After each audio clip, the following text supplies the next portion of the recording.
Bienvenidas amigas, bienvenidos amigos a un episodio más de Conversando con Correa, siempre con invitados extremadamente interesantes. En esta ocasión, una muy valiosa mujer latinoamericana, mexicana. Ella es Ana Esther Ceseña, de formación de base economía, economista de la Universidad Autónoma de México. Sin embargo, ha dedicado su vida a la geopolítica. De hecho, hizo un doctorado en Relaciones Económicas Internacionales por la Universidad París Sorbona y es fundadora y actual coordinadora del Observatorio Latinoamericano de Geopolítica. Geopolítica, qué tema tan interesante. Bienvenida, Ana Esther, y muchas gracias por haber aceptado mi invitación. No, encantada. Gracias por la invitación. Bueno, en los años 70, dictaduras militares en defensa de la democracia para evitar el peligro del comunismo, asesinatos, desapariciones. Y ahora el argumento es el narcotráfico para mandar flotas al frente de países que no consideran amigos, para hundir lanchas supuestamente de narcotraficantes, pero lo más cercano a ejecuciones extrajudiciales porque no presentaban ningún peligro bélico. ¿Qué está pasando? Pues está pasando que el mundo se está rediseñando, redefiniendo, podríamos decir. La disputa por el control mundial está en su punto más alto y bueno, la manera de llevar adelante ese rediseño es en gran medida la fuerza. O sea, la fuerza hoy y la aplicación de fuerza militar es el elemento que de algún modo está marcando las pautas de ese rediseño, de la redefinición de equilibrios, de fronteras, sin dejar de reconocer que lo que está por debajo, lo subyacente, es la economía, ¿no? Lo económico que está marcando también un cambio de equilibrios, un cambio de posibilidades. En este momento creo que es el mayor desafío que ha tenido Estados Unidos desde después de la Segunda Guerra Mundial, porque, digamos, a partir del momento en que la Unión Soviética se empieza a debilitar, Estados Unidos quedó con el mundo abierto para su dominio, para su control, hasta que empezaron a emerger, ¿no?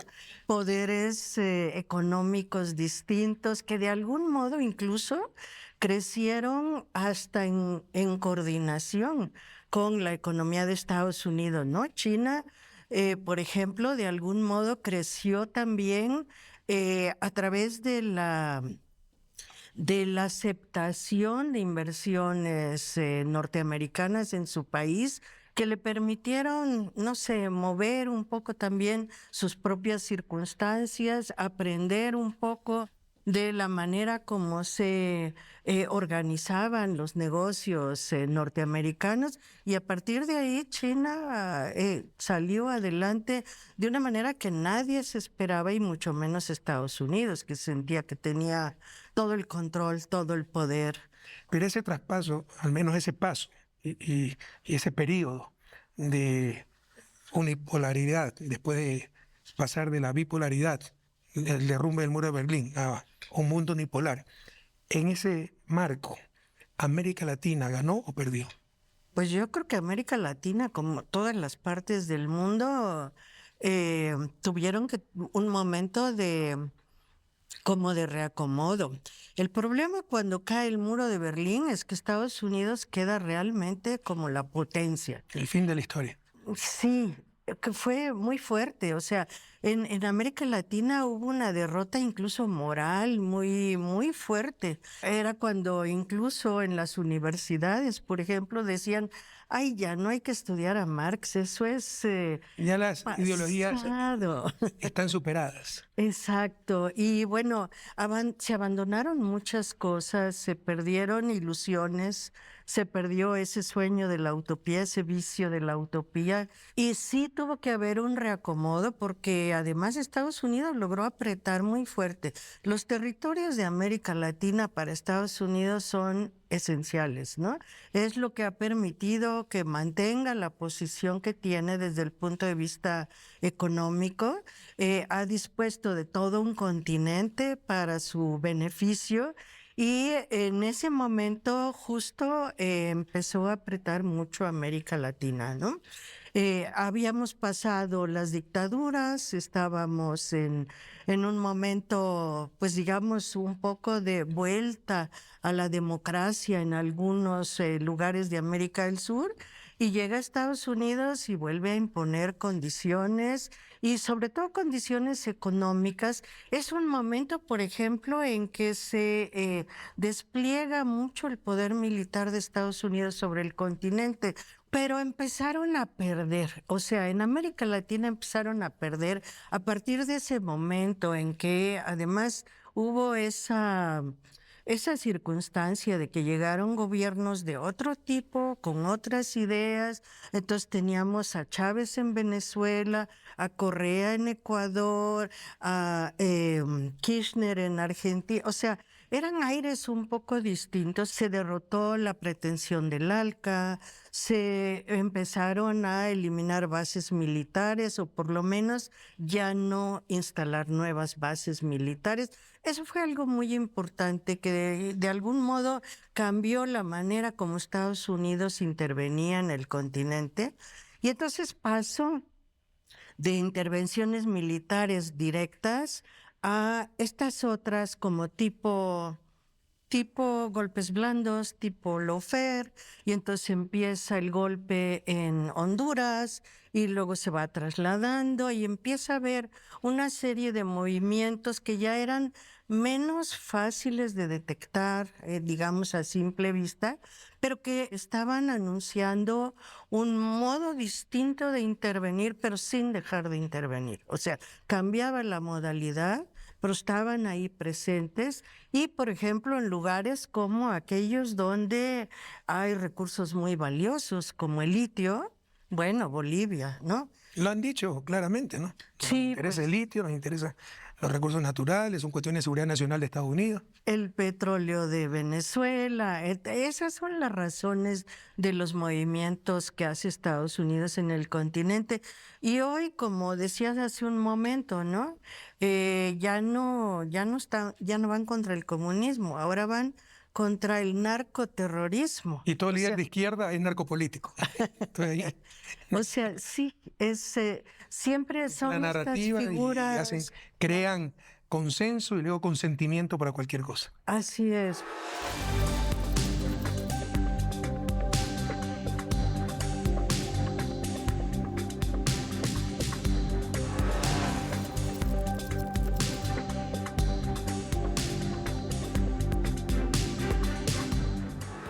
Pero algo debieron hacer correctamente para estar donde están. Por ejemplo, Alexis de Tocqueville en su ensayo Democracia en América dice que empieza su ensayo expresando su sorpresa por la igualdad que existía, por supuesto, entre los blancos. Mm. Los indios eran exterminados y después los negros, o ya cuando estaba Tocqueville, los negros eran esclavizados.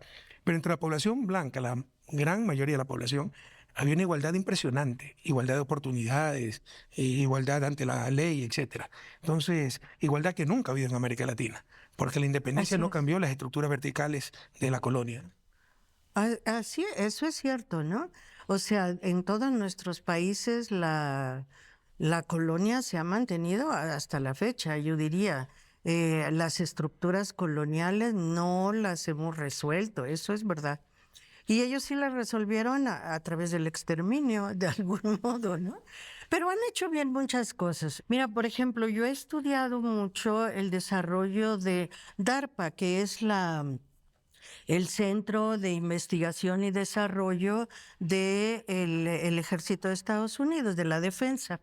Y entonces en DARPA, que es el Centro de Creación Tecnológica del Pentágono, lo que hacen, por ejemplo, es invitar científicos de todo el mundo para que vengan y les ponen un laboratorio y les dicen, usted ahí tiene 4 años de libertad para innovar en lo que quiera. Entonces, claro, un científico dice, bueno, me ponen el mejor laboratorio, invento todo lo que pueda en esos 4 años. Sí, pero todo, bueno, es para también servicio de la industria de Estados Unidos, del ejército de Estados Unidos. Por eso el Pentágono también ha tenido tanta fuerza, ¿no? Tanta fuerza innovadora. Ahora, eso de algún modo los ha llevado a un modo de desarrollo muy particular, que es un modo de desarrollo, yo diría, muy pues extractivo, por supuesto, pero que requiere permanentemente estar incrementando el saqueo, estar incrementando el uso de recursos, estar incrementando las dimensiones, y eso tiene límites. Y sus límites han estado marcados, por un lado, en la dimensión y por otro lado, en esa fuerza que adquirieron con su gran poderío sobre todo el mundo, y entonces se expandieron en el mundo, hicieron del mundo su fábrica, lo pusieron a producir para ellos mientras ellos tranquilamente gerenciaban. Y claro, en el momento en que se les cortan algunas de estas conexiones, se quedan sin capacidad productiva o con capacidad productiva muy mermada porque dentro del país, dentro de su propio territorio, no tienen condiciones de producción que les permitan, por ejemplo, competir con China o con cualquier otra potencia económica del mundo, con India, con cualquiera de esas, ¿no? Están enfrentando un momento muy complicado ahora, interno y externo, ¿no? Externamente, bueno, esta batalla tremenda que tienen con las otras opciones de entender el desarrollo mundial, ¿no? Un poco representadas sobre todo por China, con sus modalidades win-win, con su ruta de la seda, todas estas cosas, pero también internamente ha perdido una fuerza enorme. O sea, Estados Unidos, con esa dinámica que emprendió, hoy está internamente en una situación, pues yo diría casi de guerra interna, ¿no? En donde la población está en parte desquiciada, hay por todos lados balaceras, o sea, la gente, como además hay armas en todos lados, ¿no? Consumo de droga, ¿no? Consumo de drogas altísimo, es impresionante cómo consumen Era el drogas. fentanilo. Pero no solo el fentanilo, ¿no? No, digamos que es la última droga y la más mortal, ¿no? La verdad que el drama interno es algo muy fuerte y solo lo están pudiendo medio controlar con un autoritarismo tremendo, ¿no? Policiarización e incluso militarización interna, como lo que ha ocurrido en Washington, en Memphis, y que está empezando a crecer hacia todo Estados Unidos, y con el castigo a los migrantes. O sea, no solo es el narcoterrorismo, son los migrantes. Ahora el enemigo principal de la humanidad, de acuerdo con el discurso de ellos. Y bueno, Que es el otro problema de Estados Unidos. Yo he vivido en Estados Unidos, admiro mucho al pueblo estadounidense. Creo que el estadounidense como muy corriente, una persona honesta, auténtica, sencilla. Otra cosa es su política exterior, pero sin lugar a dudas, tienen una moral para adentro y otra moral para afuera.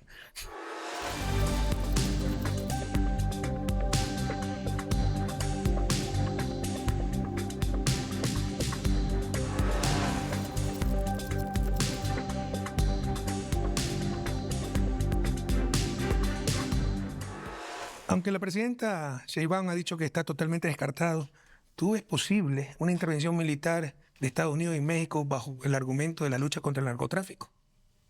no, una invasión militar así como acostumbramos a entenderla, no. Ahora, hay como pequeñas invasioncitas, por ejemplo, de repente de drones sobrevolando algunas regiones del país sin autorización o con una autorización que por lo menos la sociedad desconoce, ¿no? Hay una presión muy fuerte sobre México para aceptar ciertas políticas. Por ejemplo, aceptar la política de que se le pongan aranceles a los coches chinos, ¿no? 50% de arancel. Después de que Marco Rubio viene, hace una visita, nadie sabe de qué se habló, y al día siguiente arancelan los coches chinos. O sea, ese tipo de presiones están todo el tiempo y todas son más o menos solventadas por la idea de los cárteles como narcoterroristas, ¿no? Efectivamente, los cárteles mexicanos son muy fuertes, pero no creo yo que son el pilar más fuerte del narcotráfico. El pilar más fuerte del narcotráfico está dentro de Estados Unidos. O sea, estos cárteles han crecido porque en Estados Unidos pueden colocar la droga y porque ahí tienen circuitos que permiten que esa droga entre y se distribuya, ¿no? Y se consuma. O sea, el beneficio, incluso los expertos han hecho cálculos de que el beneficio de la venta de drogas, por ejemplo, que se queda en Colombia o que se queda en México, es un 5 o 10% del total, y que el resto es algo que queda dentro de Estados Unidos, que es el mercado, ¿no? Entonces quiere decir que las fuerzas de narcotráfico que hay ahí dentro son muchísimo más potentes que las que tenemos en México. Y sin embargo, se señala a los cárteles mexicanos, digo, yo no los estoy defendiendo, pero se señala a los cárteles mexicanos porque eso permite sentar condiciones de relación con México que son muy permisivas en muchos sentidos, ¿no? Esto que decía yo de los aranceles, pero también controlar el paso de la frontera. Obligaron a México en un momento a que México mismo militarizara la frontera. Y entonces ahí va el ejército mexicano a cuidar la frontera con Estados Unidos. Cuando, o sea, el problema era de ellos, no nuestro, ¿no? ¿Por qué tenemos nosotros que hacer ese tipo de movidas o imponer condiciones como ahora tenemos ahí un proyecto muy controvertido que es el del corredor interoceánico en la parte del Istmo de Tehuantepec, la parte chiquita de México, ¿no? Estrechita. Y bueno, ese corredor interoceánico está pensado como un complemento sustituto de Panamá, porque Panamá ya no les es suficiente. Lo tienen controlado, por supuesto, ¿no? En gran medida, pero quien más usa el canal de Panamá, 75% del traslado que pasa por ahí es de Estados Unidos. Estados Unidos necesita su sector productivo más importante, manufacturero más importante, está en la costa este. La costa este tiene el 38% del PIB de Estados Unidos y quedó del lado del Atlántico. ¿Y cómo le hace para conectar con el Pacífico? Tanto para insumos como para sacar sus mercancías. Requiere el tránsito por esos canales. Bueno, yo la verdad que sostengo que la disputa por el control y por la habilitación del corredor interoceánico ahí en el Istmo de Tehuantepec, en gran medida la están negociando con estas presiones, ¿no? Son presiones también para ese tipo de cosas. México ha sido pensado, por ejemplo, ahora que con toda esta historia del nearshoring, ¿no? México ha sido pensado como la plataforma desde donde muchas inversiones podrían venir en gran medida de Asia, ¿no? Del Asia-Pacífico, a instalarse en México para poder entrar al mercado de Estados Unidos, porque tenemos tratado de libre comercio. Por eso también la discusión del tratado de libre comercio es tan importante para Estados Unidos, pero también para México. Entonces se supone que las inversiones asiáticas van a invadir México y de ahí van a entrar a Estados Unidos a deteriorar las condiciones de la economía norteamericana, bueno, estadounidense.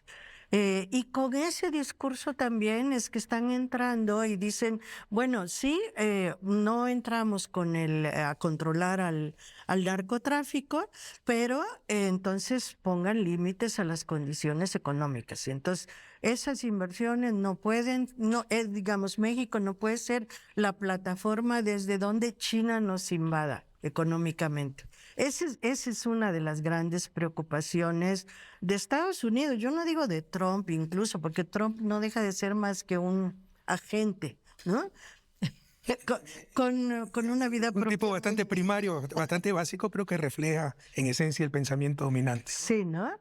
Y eso que se ha considerado locuras de Trump, no son locos, desde mi punto de vista no son locuras. Trump no es loco, es un tipo... Sí hay diferencia en estilo y en extremos, pero en esencia la política exterior estadounidense es muy coherente, muy permanente. Así es que es política de Estado. De Estado, no de gobierno. Que es lo que de repente nosotros no tenemos. No tengo ni política de gobierno. Cuando yo era presidente, cada ministro quería inaugurar una nueva política en su ministerio. Claro.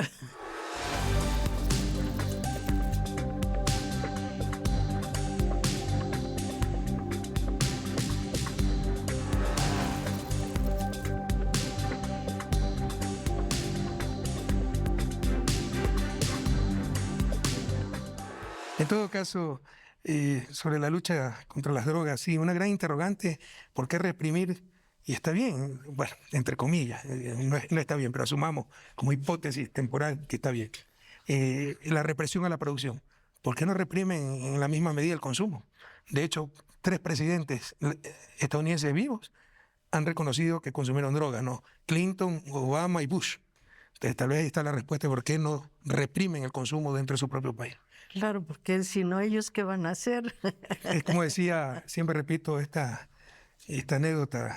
Tuve el honor de ser amigo de Eduardo Galeano, ¿no? El autor de La Vena Abierta de América Latina, escritor uruguayo, un hombre extremadamente agudo con reflexiones lapidarias, y una de ellas es: en la lucha contra las drogas, las responsabilidades están repartidas entre Estados Unidos y Latinoamérica. Nosotros ponemos los muertos y ellos ponen las narices. Sí. Algo tiene que cambiar, algo. Como cambió la prohibición del alcohol, que es una droga. Pero es la única enmienda de Estados Unidos, la prohibición del alcohol en los años 20, que fue derogada. ¿Por qué? Porque generó producción ilegal, violencia, los famosos gánster, Al Capone, etcétera. Y los gringos, con su pragmatismo anglosajón, dijeron: no, mejor legalicemos, controlamos, pagan impuestos y se acaba la violencia. Eso. Pero ¿por qué no hacen lo mismo con Latinoamérica? La única diferencia conceptual profunda con el caso del alcohol es que en el caso de las drogas más fuertes, actuales, los muertos los ponemos los latinoamericanos. Esa es la única diferencia. Antes los muertos quedaban en Estados Unidos con la prohibición del alcohol. No encuentro otra diferencia. En todo caso, también molesta muchas veces la doble moral. Todos estamos de acuerdo en combatir el narcotráfico, la violencia, los carteles. Tú hablaste de la violencia, la brutalidad de los carteles mexicanos. Pero ¿de dónde vienen las armas? Pues de esos carteles. Claro. No, y además hay una cosa muy Vienen de Estados Unidos, para que sepa la audiencia. ¿Por qué no se controla por el tráfico ilegal de armas? La DEA mete las armas, la DEA misma que viene, según a controlar esto, mete las armas porque lo explican de una manera tan extraña. Es que de esa manera le vamos a seguir la pista a las armas y vamos a saber quién las está usando, y entonces vamos a detectar dónde están los capos. Finalmente son los que han armado a los cárteles mexicanos y tienen armas mejores que las del ejército mexicano. Ha habido momentos de enfrentamiento muy fuertes en México, en que, por ejemplo, entraron a Sinaloa a querer aprender en realidad aprendieron a uno de los capos ahí del cártel de Sinaloa. Y el despliegue armamentístico que en 5 minutos se desplegó en todo el estado fue impresionante. Y por supuesto, se tuvieron que echar para atrás. Creo que fue un grave al fulano.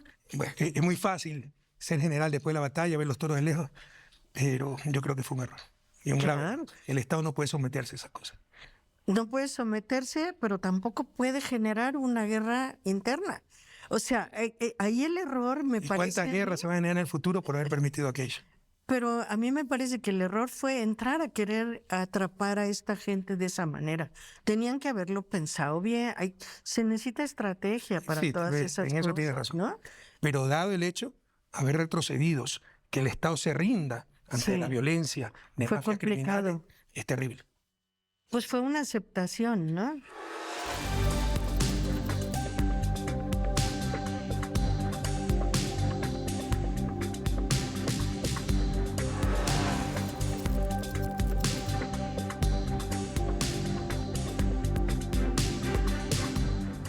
Pero bueno, tú has sido bastante condescendiente con Trump. Dices que es inteligente, que sí, tal vez estilo, pero que refleja el pensamiento, sobre todo a nivel de política exterior de Estados Unidos, que es una política de Estado. Pero en todo caso, sus pretensiones, eso sí no hemos visto antes. O sea, eso sí es una aberración nueva y que sorprende. Por ejemplo, querer cambiar el nombre del Golfo de México, querer hacer de Canadá un estado más de Estados Unidos, querer apropiarse del Canal de Panamá. ¿Qué opinan ante estas barbaridades? A ver, ahí hay que distinguir un poco, creo yo, en las cosas que ocurren por el manejo mediático que él hace. Porque de repente lanza estas cosas como la del Golfo de México, ¿no?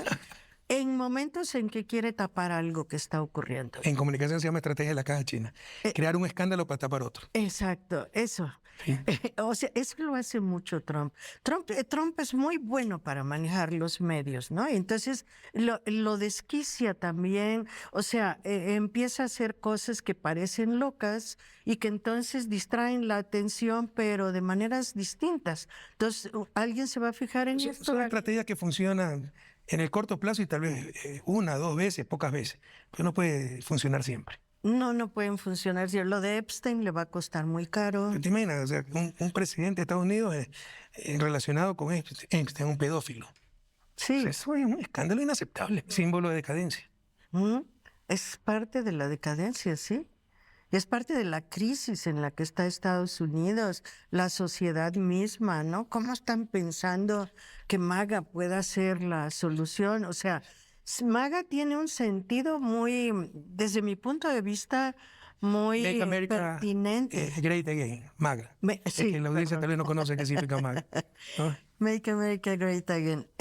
Tiene un sentido razonado que creo que sí está atendiendo a la situación en la que está Estados Unidos hoy. Esto que hablábamos de que perdieron su capacidad manufacturera, de que están... Es que eso sí tiene razón Trump. Ajá. O sea, muchas empresas se fueron a China, a otros lados, buscando mano de obra más barata. Después traen los productos que generan en el exterior sin aranceles al interior. Trump dijo basta. Y en Claro. eso tiene razón. En eso Como tiene en proteger razón. la industria nacional. O sea, el principal objetivo de la política económica debe ser el fomento y la protección de la producción y el empleo nacionales, ¿no? Lo que pasa es que él ha utilizado los aranceles, por ejemplo, como un arma geopolítica y exagera, y eso le está costando al interior también. Eso, le está costando en todos sentidos, también en lo económico. Porque a los estadounidenses les sube el precio de los productos. La inflación está terrible. Y la política antimigratoria también. Estados Unidos inmigrantes colapsan. Así de sencillo. Así es. Pues era la fuerza de trabajo barata, era la que hacía todos los trabajos difíciles. Entonces, los límites los puede encontrar no en la condena de la comunidad internacional, sino en la condena de su propio pueblo, ¿no? Anester, muchas gracias por haber aceptado mi invitación. Ha sido un verdadero placer y un honor conversar contigo y con ustedes, amigas y amigos, hasta un episodio más de Conversando con Correa.